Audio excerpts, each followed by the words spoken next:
I got so much motherfucking design on right now.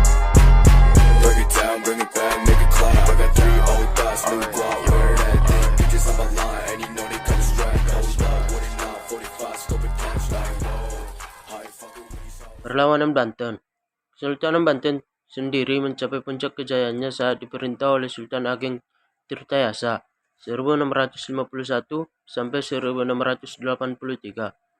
Sultan Ageng mengembangkan wilayah Kesultanan Banten hingga hampir separuh Jawa Barat, Selat Sunda hingga Lampung. Pelabuhan Banten sangat diminati pedagang pada saat itu.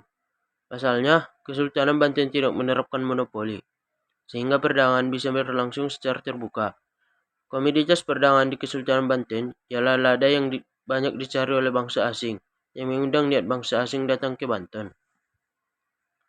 Karena hal itu, bangsa asing seperti VOC datang ke Banten dengan tujuan untuk berdagang, yang kemudian menjadi niat untuk memonopoli perdagangan di sana.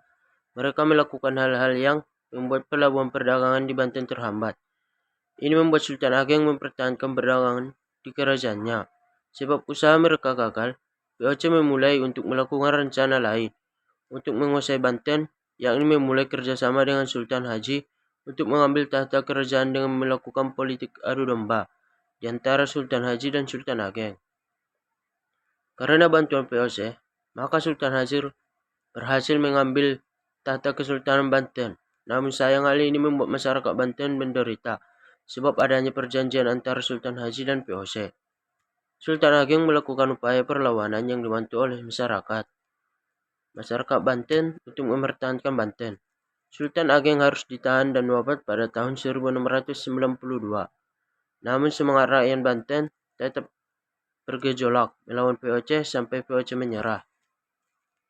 Kerajaan Banten atau Sultan Banten. Kerajaan Banten didirikan oleh Sultan Gunung Jati pada tahun 1505 sampai 1526. Selanjutnya, kepemimpinan diserahkan kepada putranya yang bernama Sultan Maulana Hasanuddin yang membangun perekonomian melalui pelabuhan. Salah satu komoditas perdagangan Banten ialah lada dan cengkeh, yang banyak dicari-cari oleh bangsa asing dalam menjelajahi rempah-rempah di seluruh dunia.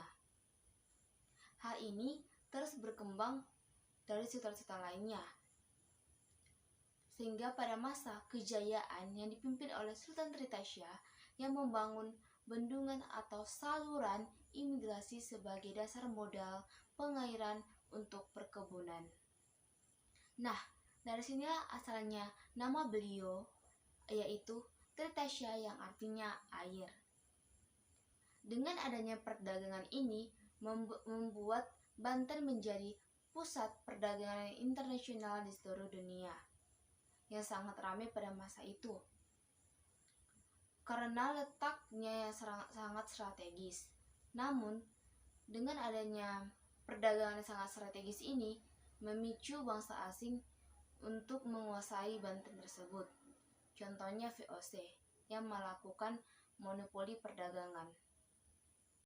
VOC datang ke Banten tahun 1450-an. Tujuan mereka yang pertama itu menguasai perdagangan internasional di sana, kemudian menguasai rempah-rempah yang ada di Jawa. Mereka melakukan berbagai cara seperti memblokade kapal-kapal yang masuk ke Banten, melakukan penyerangan di pelabuhan Banten dan kerajaan Banten, kemudian melakukan siasat politik adu domba. Dibalas lagi oleh Sultan Ageng, beliau menjalin kerjasama internasional dengan Inggris, Gujarat, Persia, dan Cina.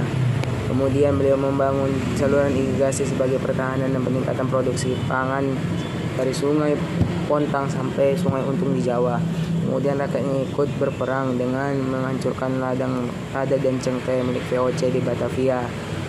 Singkat cerita, tahun 1671 Sultan Ageng mengangkat putranya Sultan Haji sebagai sultan sementara untuk membantunya. Nah, Sultan Haji mudah dihasut. VOC menghasutnya dan menawarkan perjanjian yang mana Sultan Haji harus menarik semua pasukan yang ada di pesisir. Dan VOC dapat mengikut campuri urusan kerajaan Banten. VOC dapat monopoli bebas. Kalau tidak, Sultan Haji harus membayar 600.000 ringgit sebagai balasnya. Nah, singkat cerita, tahun 1695 kerajaan Banten sangat menderita dan Sultan Ageng diusir dari kerajaannya sendiri. Sultan Ageng menyusun misi balas dendam. Selanjutnya itu akan dijelaskan oleh teman saya sendiri, Rizky Kurniawan. Perlawanan Banten. Sultan Ageng Tirtayasa kemudian membangun istana yang baru berpusat di Tirtayasa. Sultan Ageng Tirtayasa berusaha merebut kembali Kesultanan Banten dari Sultan Haji yang didukung VOC.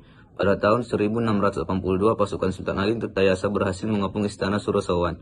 Sultan Haji terdesak dan segera meminta bantuan tentara VOC. Datanglah bantuan tentara VOC di bawah pimpinan Francoistak. Pasukan Sultan Ageng Tirtayasa dapat dipukul mundur dan terdesak hingga ke Benteng Tirtayasa. Benteng Tirtayasa juga dikepung tentara VOC. Sultan Ageng Tirtayasa akhirnya berhasil meloloskan diri bersama putranya, Pangeran Purabaya, ke hutan Lebak. Mereka masih melancarkan serangan sekalipun dengan bergerilya. Pada tahun 1683, Sultan Ageng Tirtayasa berhasil ditangkap oleh VOC dengan tipu muslihat. Sultan Ageng ditawan di Batavia sampai wafatnya pada tahun 1692. Semangat juang Sultan Ageng Tirtayasa beserta pengikutnya tidak pernah padam. Ia telah mengajarkan untuk selalu menjaga kedaulatan negara dan mempertahankan tanah air dari dominasi asing. Hal ini terbukti setelah Sultan Ageng Tirtayasa meninggal. Perlawanan rakyat Banten terhadap VOC terus berlangsung. Pada bulan November 1750, gabungan pasukan VOC dan tentara kerajaan berhasil dihancurkan oleh pasukan Kitapa. Kitapa ini seorang pangeran yang bekerja sama dengan Ratu Bagus. Perlawanan Kitapa ini semakin meluas. Oleh karena itu, pada tahun 1751 VOC mengerahkan pasukan gabungan yang jumlah sangat besar, mencapai 1.250 personil, untuk mengepung pasukan Kitapa dan Ratu Bagus. Pasukan Kitapa dapat didesak oleh VOC. Namun Kitapa dan Ratu Bagus dapat meloloskan diri dan pergi ke hutan untuk melancarkan perang gerilya. Kitapa telah menjadi lambang kekuatan Banten yang tidak pernah terkalahkan.